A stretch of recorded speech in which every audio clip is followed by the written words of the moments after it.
G'day viewers and welcome back to the channel. This is a very special 100th episode. Bad news is, don't have 100 subscribers yet. Anyway, this time I thought we'd go around and recap, update on all the projects I've done over the last 2 years. Stick around.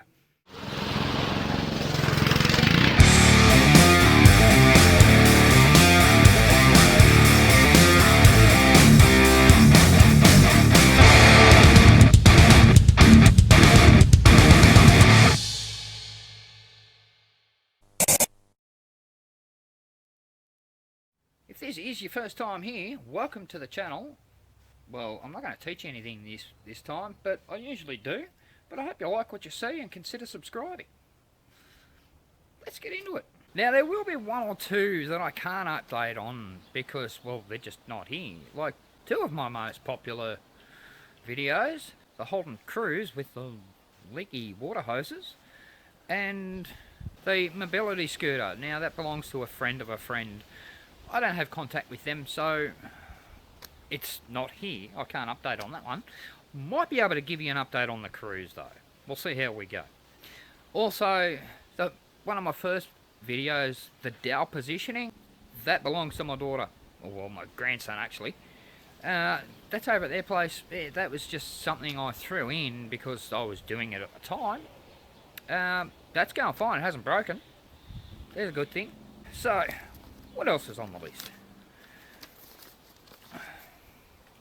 Camera stand. Well, I did an update on that not long ago. Rebuilt the entire thing. Next. My first major project. Replacing the rear axle on that. That's been sitting there along with its cousins for, well, over a year. Mainly because I don't have the space to use them. Having said that, Christmas 2018, we got this and that and the mini bike out. Everyone was riding them around, had a great time. Ran flawlessly. This one had a bit of an issue, but you've never seen that before. But basically I had to replace a couple of bearings, and the chopper sits right there. Have not done a thing to it. And the off-road buggy, haven't been near it.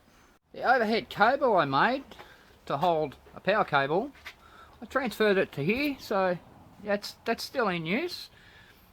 No problems at all with that.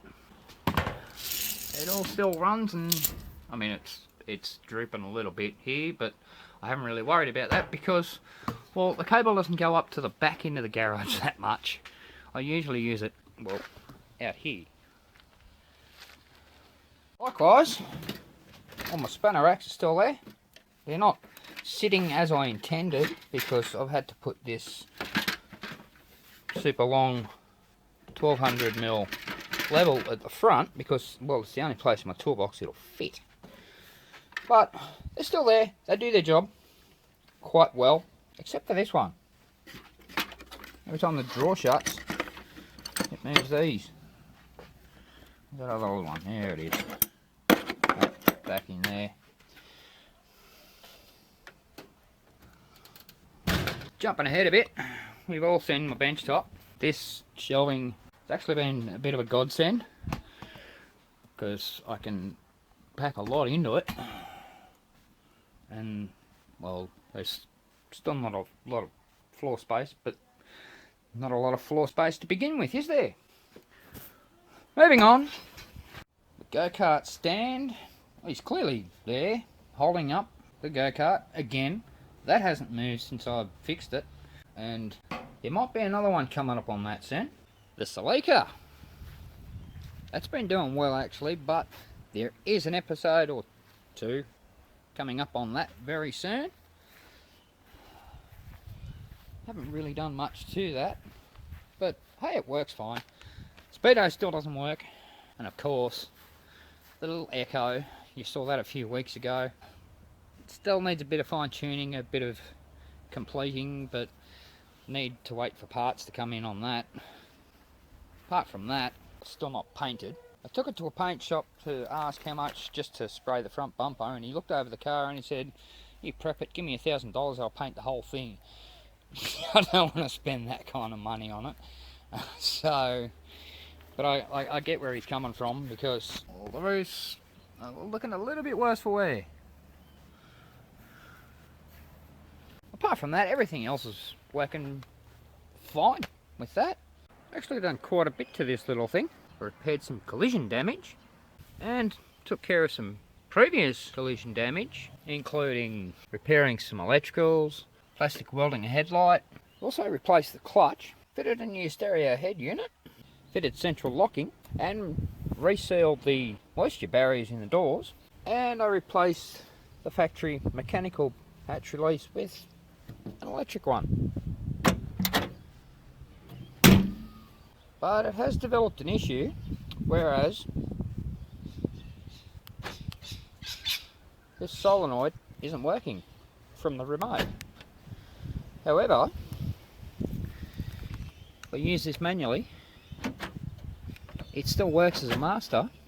It just doesn't receive a signal to lock and unlock. So, let's dive into that. Now, I have an idea what the issue may be with this solenoid, but I'm not going to say anything just yet until we get into the door.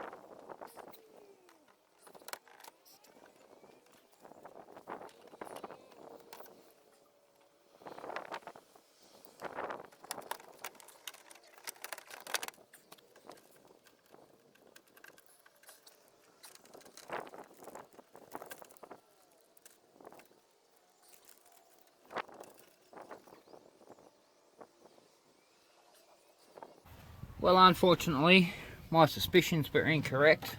I thought maybe one of these wires had come out of its connector, but clearly not. So I have to look even deeper.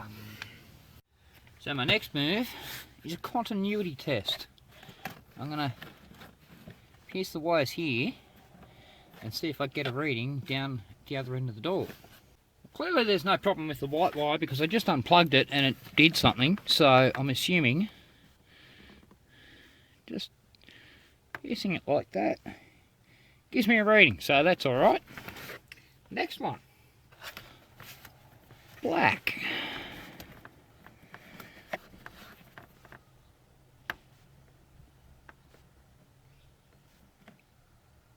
There we go. Green.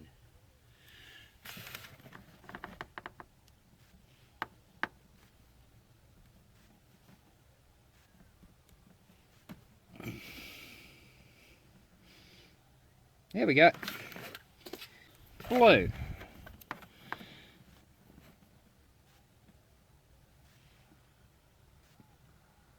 Yep. Brown.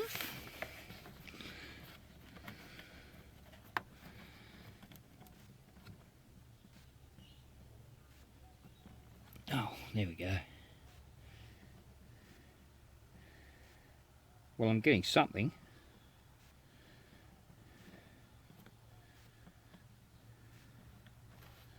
Okay. Ah, that might have interfered with the readings a bit. Let's try that again. Wait, what? This is interesting. Got that connected to the brown wire there. It's not touching. But what's this?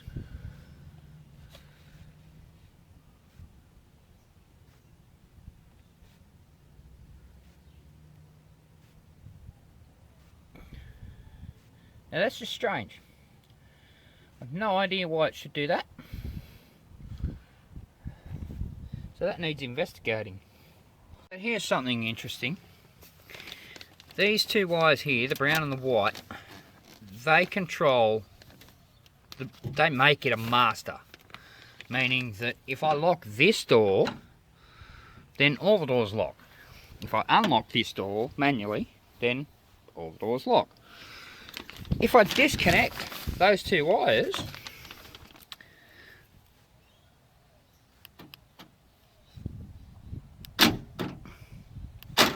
it works. So there is an issue somewhere down the line with that brown wire. It's obviously earthing somewhere. I'll have to trace it and find it. But for now, well, we can run like that. I always lock and unlock it with the remote anyway. Except recently when it hasn't been triggering, so I've had to lock it with the key and it locks the whole car. I don't know. Something weird going on. But anyway, as I said, I'm going to leave it for now. That's fine. It works the way it is. Let's go with that. As for the Avalon, let's do a cold start.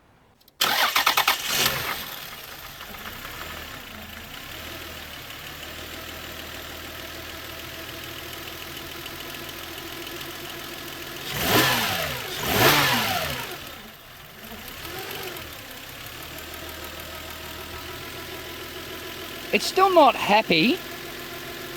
I don't know, the computer's doing something weird. Possibly because, well, it still knocks. Now, having said that, it's not necessarily because I did the job wrong or did anything wrong while I was replacing the bearings. It's what I did after. If you remember, I did this. And then warned you all, don't do that because you'll have to do it all again. Well, guess what? I gotta do it all again. Moving on. And my regular viewers would notice there's a car missing.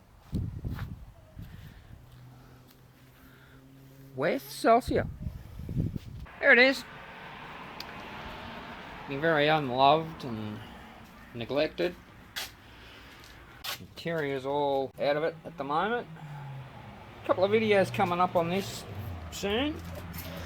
Just need to do a bit more work to figure out an issue, being that, okay, there's no battery in the car at the moment, but the air suspension is not working, and I don't know why, but I'm pretty sure it has something to do with this wiring up here, which I have to go through and check every single wire. That is going to be fun, but that's on an upcoming video. We'll get back to that. But yes, it is still around. Yes, it still runs. Yes, it still needs lots of work in the boot area. We'll get to that. But apart from a couple of recent videos, I haven't done anything to this, well, in over a year, and it is looking very, very sick. Worse for wear. You can see it was at a friend's house for about 6 months, and he decided to power wash it for me, and well, there's the results. It took a lot of the clear and pearl off. And my apologies for the traffic noise, because there's the major road right there. Well, I managed to secure some time with the crews during my daughter's busy schedule these days, and well, the good news is all the hose connections are fine. None of them leak. The only leak we had was that little leak underneath the thermostat housing, and we've since replaced the entire thermostat housing, this little plug here because it broke, and the coolant temperature sensor because that went mad and wasn't working, so the computer didn't like that. All that's been replaced. It's all happy and fine, no problems. I actually had a comment about this hose last week saying that this hose should be a steel hose. Well, maybe on the Chevy Cruze, but on the Holden Cruze it's a plastic hose. And proven that, well, it was there when the car was purchased, and when we had to buy this replacement piece, my lead had a plastic hose on it. And of course, who can forget the weapon? Hey Daniel, what are we doing? Rebreathing the brakes at the moment. How's it been since the upgrade? Been good until they started getting very squishy. Okay, that's not normal for it to take that long to get squishy. You'd think if there was air in the system, it'd be squishy all the time. Oh, that's been squishy for ages. Okay, right. It could have just been that they weren't bled properly when we installed everything. Or the worst case scenario, usually when you end up with a squishy pedal, well, you got air in the system, but how? Two ways that can happen. Either the fluid levels drop to a point where it's sucking air, and clearly that's not the case, or there's a leak somewhere. But let's go around, bleed all the brakes, see how we go. Yeah, I still need to do something about these dust covers, but that's not why we're here. As usual, bleeding brakes always start on the passenger rear. See how we go.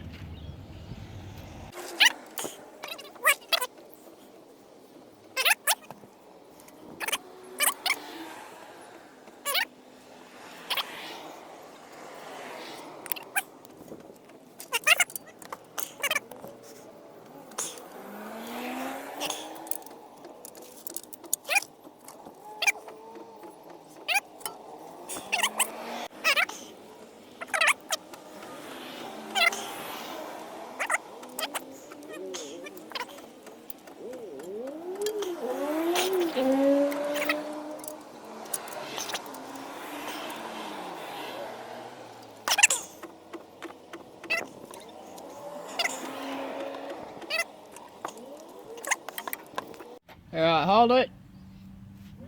Oh yeah, there was a bit of air in that.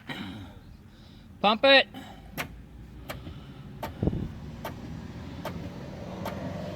Hold it. Yeah, it looks like we got it all out of that one. That didn't work properly. A little bit of air in that. Pump it. Hold it. That's a bit better. One more time, pump it. Hold it. Yeah, that looks good.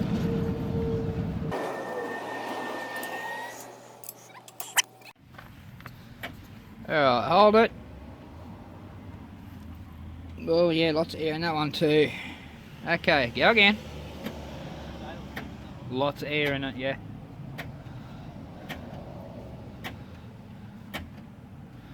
Hold it. That looks better. No, I didn't round it. The spanner just slipped off. Right, hang on. Switch over.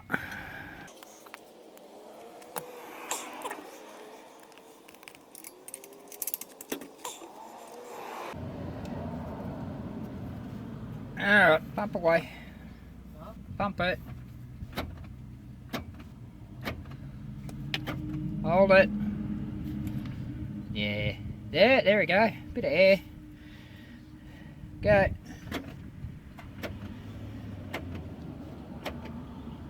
Hold it. That looks better. Alright. No, it hasn't felt. Eh? Yes, so.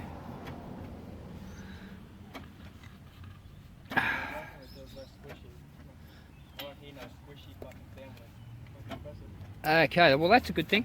Hit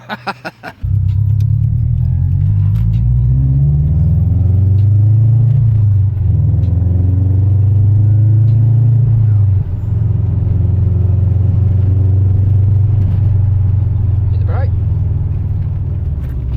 Oh yeah. Feel better? Yeah, no, it's good. does feel a bit lighter, but it feels like it's applying more brake pressure. Well, that's optimum. More brake for less feel. Yeah. Cool. Back in the back shed, the mower deck, the rust repairs on, is looking really good.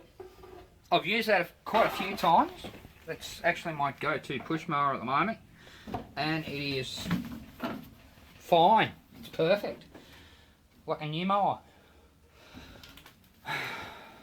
But this thing, last time I had this out, for some reason, it hot seized on me. Having said that, a hot seize is what you want, because when everything cools down, it loosens up. So,